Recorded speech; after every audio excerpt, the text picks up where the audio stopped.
Good morning and happy Find a Book Friday. If you notice, I am outside today, and if you look at my background, we had snow last night, and so much snow that it actually stayed through this morning. And as long as I've lived in South Texas, that has actually never happened to me. And so I thought no better place to read this morning than outside. It is a little cold, but it's definitely worth it. The story I'm going to read to you today is actually one that is quite old and you've heard of before, but it's kind of in a different form. And it's The Lion, the Witch, and the Wardrobe by C.S. Lewis.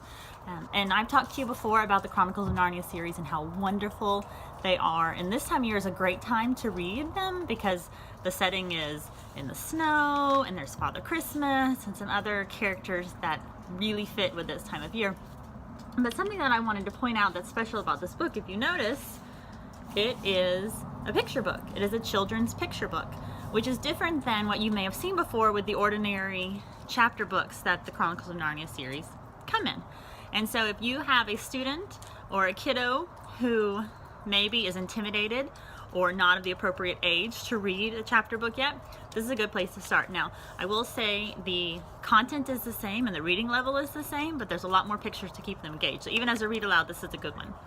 So I'm going to start today by reading you a couple of pages, just in case you've forgotten what the book's about. So The Lion, the Witch, and the Wardrobe by C.S. Lewis.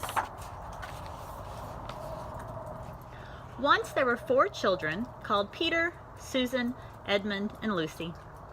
They were sent away from London during the Second World War to the house of a kind old professor who lived in the country. On the first morning, the children decided to explore the big house. It was full of interesting things and unexpected places. One room had a suit of armor in it. Another, all hung with green, had a harp in the corner. And one room was quite empty except for a big wardrobe with a looking glass in the door. "Nothing here," said Peter, as they all trooped out again. All except Lucy. Opening the wardrobe door, she saw several long fur coats hanging up and immediately got in among them. As she went further in, she noticed to her surprise that the soft furs began to feel rough and prickly, just like the branches of trees.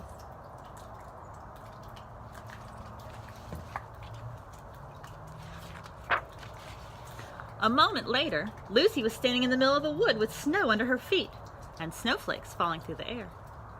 Lucy felt a little frightened, but very excited too. Ahead of her, between the dark tree trunks, a light was shining. She walked toward it, crunch, crunch, over the snow. It was a lamppost. As Lucy stood wondering why there was a lamppost in the middle of a wood, she heard a pitter-patter of feet. And then a very strange person stepped out from among the trees.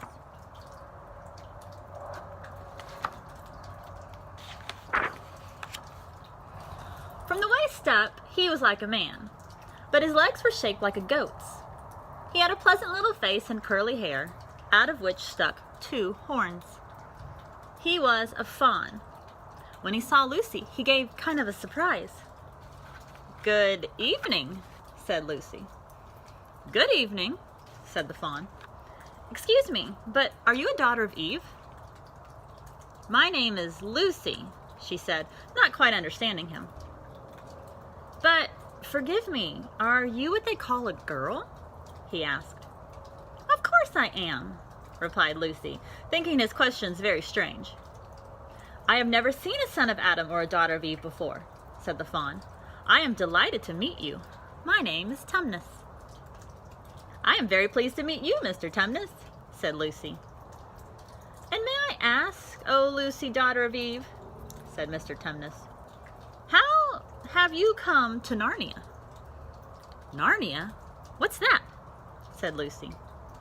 "This is the land of Narnia," said the fawn. "Everything that lies between the lamppost and the great castle of Cair Paravel on the eastern sea." "I got in through the wardrobe in the spare room," said Lucy. "Ah," said Mr. Tumnus. "If only I had worked harder at geography when I was a little fawn, I should have known all about these little strange countries." "But they aren't countries at all," said Lucy, almost laughing. "It's only just back there. It is summer there." "Meanwhile," said Mr. Tumnus. "It is winter in Narnia and has been for ever so long. And we shall both catch cold if we stand here talking in the snow. Daughter of Eve from the far land of Spare would you like to come and have a tea with me?" "I'd like that very much," said Lucy, who was feeling quite hungry. "But I won't be able to stay long."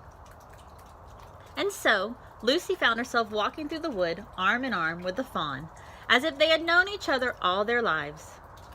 They had not gone far when Mr. Tumnus led Lucy into a little cave where a wood fire burned merrily. Lucy thought she had never been in a nicer place.